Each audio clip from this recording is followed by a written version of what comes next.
నమస్కారం అండి. నేను డాక్టర్ మోవా శ్రీనివాస్ మాట్లాడుతున్నాను అండి. నేను కార్డియాలజిస్ట్‌ని. ఎవరన్నా డాక్టర్‌కి వెళ్ళి చూపించుకునేటప్పుడు డాక్టర్ వాళ్ళతో మాట్లాడతారు. మాట్లాడిన తర్వాత కొన్ని పరీక్షలు చేస్తారు. పరీక్షలు చేసిన తర్వాత చివరికి మీ మందులు ఒక కాగితం మీద రాసి మీకిస్తారు. దాన్ని ప్రిస్క్రిప్షన్ అంటారు. ఇంగ్లీష్ పదమే అనుకోండి. కానీ చివరికి మీకు ఇక వేసుకోవాల్సిన మందులు, మీ ప్రాబ్లమ్ ఏంటి అని ఒక మందులంతా ఒక చీటీ మీద రాసిస్తారు. పూర్వకాలంలో చీటీ మీద రాసేవాళ్ళు. ఇప్పుడు ఆఫ్‌కోర్స్ దాని గురించి రకరకాల సాఫ్ట్‌వేర్ ప్రోగ్రామ్స్ వచ్చాయి. అవి కొంచెం బాగున్నాయి నిజానికి. అవి నేను కూడా కొంతకాలం ట్రై చేయడం కుదిరింది. కానీ ప్రాబ్లమ్ ఎక్కడొస్తుందంటే అది టైపింగ్. ఎక్కువ మంది పేషెంట్లు చూసేటప్పుడు టైపింగ్ చేయడానికి కొంచెం కష్టంగా ఉంటుంది. సో, ఇవాళ మనం మాట్లాడబోయే అంశం ఫైనల్లీ ఇప్పుడేంటంటే ప్రిస్క్రిప్షన్ గురించి మాట్లాడదాం. సో, మీకు డాక్టర్ రాసిచ్చే మందుల చీటీ గురించి. ఇప్పుడు దాంట్లో ఒక డాక్టర్ రాసినటువంటి మందుల చీటీలో ఆయన ఇంగ్లీష్‌లో కామన్‌గా కొన్ని మందులు రాస్తారు. 1, 2, 3, 4 అని ఎన్ని మందులైతే అన్ని మందులు రాస్తారు. ఆ మందులు రాసిన తర్వాత ఆ మందులు ఏమి రాశారు డాక్టర్ అని పేషెంట్‌కి ఆయన డాక్టర్ చెప్పిన తర్వాత కూడా చాలామంది అంటే 185% నుండి 90% మందికి పూర్తి అవగాహన ఉండదు దాని మీద. తర్వాత మళ్ళీ ఇంకొక అసిస్టెంట్ రిసెప్షన్‌లో ఈ మందుల గురించి వాళ్ళకి ఎక్స్‌ప్లెయిన్ చేయడానికి అవసరం వస్తోంది. అంటే అర్థం ఏంటంటే, డాక్టరు పూర్తిగా ఈ ప్రిస్క్రిప్షన్ గురించి పేషెంట్‌తో కమ్యూనికేట్ చేయట్లేదు. లేతే ఇప్పుడు అర్థమైందా లేదా అని క్రాస్ చెక్ చేయడం లేదేమో. మనం రాసిన మందులు పూర్తిగా పేషెంట్‌కి అర్థమైందా లేదా? ఏ మందుల గురించి, వాళ్ళ కొత్త మందులు ఏమైనా యాడ్ చేసామా, పాత మందుల గురించి, వీటి గురించి వాళ్ళకి ఏ మందు ఎప్పుడు వేసుకోవాలి, తినకముందు వేసుకోవాలా, తిన్న తర్వాత వేసుకోవాలా, ఏ టైమ్ ఆఫ్ ద డేలో వేసుకోవాలి, ఎన్ని రోజులు వేసుకోవాలి, ఇట్లాంటివన్నీ చెప్పినా పేషెంట్‌కి అర్థమైందా లేదా? పేషెంట్ డాక్టర్‌తో మాట్లాడే టైము ఒక 30 సెకండ్ల నుంచి 2, 3 నిమిషాల దాకా ఉంటుంది. మ్యాక్సిమం ఒక 5 నిమిషాలు ఉంటుంది. ఈ 5 నిమిషాల్లో డాక్టరు వాళ్ళ కష్టం కనుక్కోవాలి. కష్టం కనుక్కొని వాళ్ళ పాత హిస్టరీ చూడాలి. పాత ఫైల్ చూడాలి. చూసి పరీక్షలు రాసి వాళ్ళకి మందులు ఇదంతా ఒక 5 నిమిషాల్లో జరిగిపోతుంది.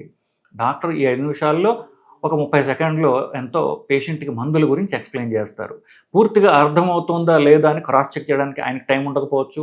పేషెంట్ మొహమాటంతో తల ఊపేసేయొచ్చు. కానీ బయటకొచ్చి మళ్ళీ రెండోసారి చెప్పించుకోవాల్సిన అవసరం పడుతోంది. కొన్ని చోట్ల ఆ ఫెసిలిటీ కూడా లేదు. చివరికి మందుల షాప్ వాళ్ళు ఈ డాక్టర్ ప్రిస్క్రిప్షన్‌లు ఏమి రాశారు అని వాళ్ళు చెప్పాల్సిన అవసరం ఉంటోంది. డాక్టర్ కదా క్వాలిఫైడ్ మనిషి. ఈ ప్రాబ్లమ్ గురించి తెలిసింది డాక్టర్‌కి.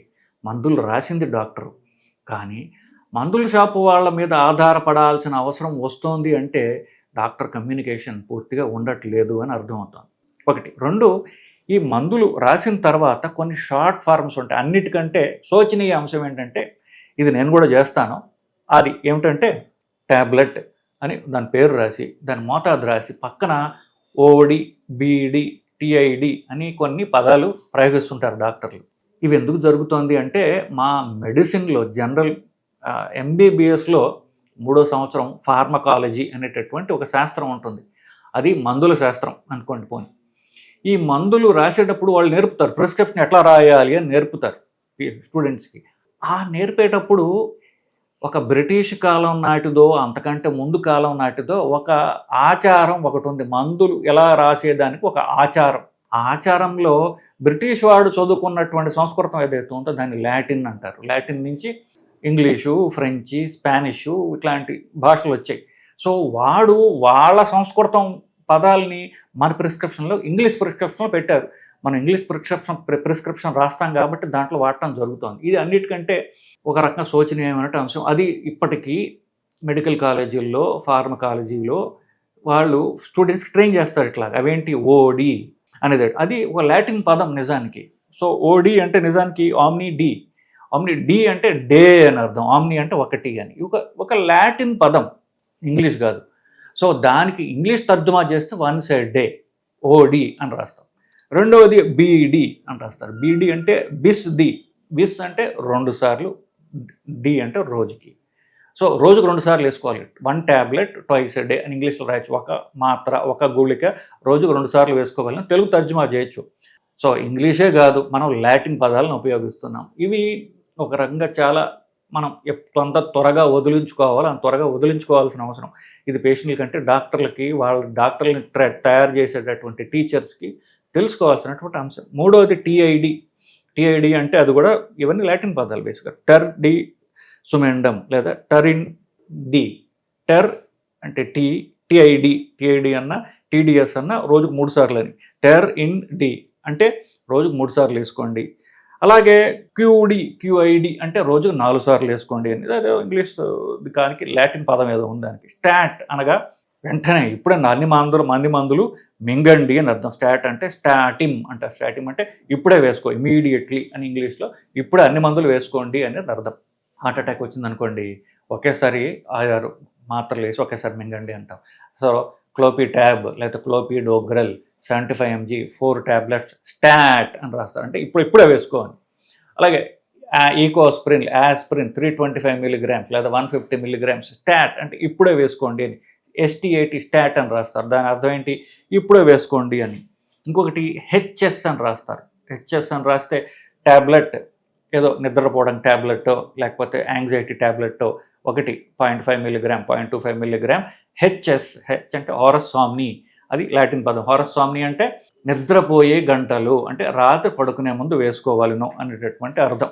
ప్రిస్క్రిప్షన్ చూసారంటే పైన ఒక ఆర్ అని ఒక ఆర్ఎక్స్ అనేటటువంటి ఒక సింబల్ చూస్తారు. ఆర్ఎక్స్ అనేది అది కూడా లాటిన్ పదమే. ఆర్ఎక్స్ అంటే రెసిపేరే అని అర్థం. అంటే మేము రాసేటటువంటి టు టేక్, మీరు తీసుకోండి అనేటటువంటి దానికి లాటిన్ యొక్క ఆర్ఎక్స్ అనేటటువంటి అవి. SOS అంటారు. SOS అంటే అవసరం ఉన్నప్పుడే అని. అంటే మామూలుగా రోజు మందులు వేసుకోండి, మీకు ఈ మందులు వేసుకుంటున్నా మీకు ప్రాబ్లం వచ్చినట్లయితే మీ అవసరానుసారం మీకు అవసరం అనిపించినప్పుడు అది ఎక్స్ప్లెయిన్ చేస్తారు. బాగా ఆయాసం వచ్చిందో, యాంగ్జైటీ వచ్చిందో, ఛాతీలో నొప్పి వచ్చిందో, లేకపోతే నిద్ర కావాలనుకుంటున్నాం, లేకపోతే ఇట్లా మీ అవసరం అనిపించినప్పుడు మీరు ఆ అవసరం గురించి తీసుకునే ట్యాబ్లెట్ అంటే జేబులో పెట్టుకోండి, అవసరం టక్కని ట్యాబ్లెట్ వేసుకోండి, లేదా నాలుగు కింద పెట్టుకోండి. ఇలాంటి దానికి SOS అని రాస్తారు. సిఓపసిత్ SOS అంటే మీకు అవసరం ఉన్నప్పుడు మాత్రమే వేసుకోండి. సో ఇన్ని లాటిన్ పదాలు గుప్పించబడ్డాయి ఇంగ్లీష్ ప్రిస్క్రిప్షన్లో. తెలుగు ఇంకేసరి చెప్పనక్కర్లేదు. సో ఒక ప్రిస్క్రిప్షన్ బాగా రాయబడిన ప్రిస్క్రిప్షన్ అంటే ఏమిటంటే, మొదట డాక్టర్ టైప్ అన్నా చేయాలి, టైపిస్ట్తో టైప్ అన్నా చేయించుకోవాలి, లేదా తన దస్తూరి చక్కగా అర్థమయ్యే రీతిలో ఇంగ్లీష్లో రాస్తే అందరూ 99% మంది ఇంగ్లీష్లో రాస్తారు కదా. సో ఇంగ్లీష్ అక్షరాలని వాళ్ళకి అట్లీస్ట్ మందుల షాప్ వాడికైనా సరే అర్థమయ్యే రీతిలో, లేదా పేషెంట్ చదువుకున్నవాడే అతనికి అర్థమయ్యే రీతిలో మన హ్యాండ్ రైటింగ్ ఉండాలి ఫస్ట్ది.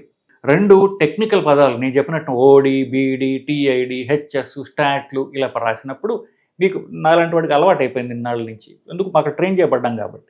పక్కన అది రాసిన అలవాటు ప్రకారం కింద 1 a day, 2 a day, లేకపోతే 2 tablets a day, 1 tablet a day, 3 times a day, at bed time లేదా అట్ నైట్, ఇట్లా రాయడం అనేది ఇంగ్లీష్లో అయినా కనీసం అలవాటు చేసుకోవాలి.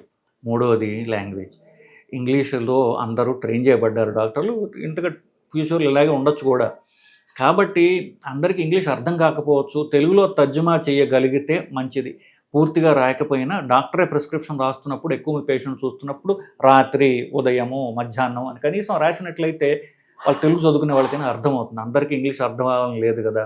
కనీసం ఉదయం అని రాయకపోతే అని రాయొచ్చు, మధ్యాహ్నానికి మా అని రాయొచ్చు, రాత్రికి రా అని రాయొచ్చు. అట్లా ఏదో వాళ్ళకి చూపించి ఇది ఉదయం అని రాస్తున్నాను అని చూడండి అని చెప్తే కనీసం వాళ్ళకి గుర్తైనా ఉండే అవకాశం ఉంది. అంతేకాకుండా ప్రిస్క్రిప్షన్లో ఒక ట్యాబ్లెట్ ఎన్నిసార్లు వేసుకోవాలి, అన్నం ముందు వేసుకోవాలా, తర్వాత వేసుకోవాలా, లేదా రోజులో ఏ టైంలో వేసుకోవాలి, అది ఎన్ని రోజులు వేసుకోవాలి, ఇవన్నీ కూడా ప్రిస్క్రిప్షన్ రాయబడాలి. ఒక ట్యాబ్లెట్ మోతాదు ఇంత, రోజుకి ఇన్నిసార్లు పొద్దున, మధ్యాహ్నం, రాత్రి వేసుకోవాలి, తిండి ముందు తర్వాత అదేదో మెన్షన్ చేయాలి, ఎన్ని రోజులు వేసుకోవాలి, ఇవన్నీ కూడా ప్రిస్క్రిప్షన్లో రాయాలి జనరల్గా. ఇవన్నీ రాసిన తర్వాత ఒకవేళ మీకు పై చెప్పబడ్డ మందుల్లో మీకేమన్నా అనుమానాలు ఉన్నా, లేకపోతే పైన రాయబడ్డ మందులకు మీకు రియాక్షన్ వచ్చినా, మీరు కాంటాక్ట్ చేయవలసినటువంటి నెంబరు అని ఒక నెంబర్ ఇవ్వాలి. ఇస్తే వీళ్ళకి నేను చెప్పినట్టుగా ప్రిస్క్రిప్షన్ రాసినప్పుడు 90% మందికి ఏం రాశాడో వాళ్ళకి అర్థం కాదు. మళ్ళీ క్లారిఫికేషన్ హాస్పిటల్ బయట కావాలి, లేదా మందు షాప్లో కావాలి. ఇంత చెప్పినా కొంతమందికి అర్థం కాకపోవచ్చు. డాక్టర్ చెప్పింది ఇదేనా, వీళ్ళు వేరే మార్చారా అని మళ్ళీ అనుమానం రావచ్చు.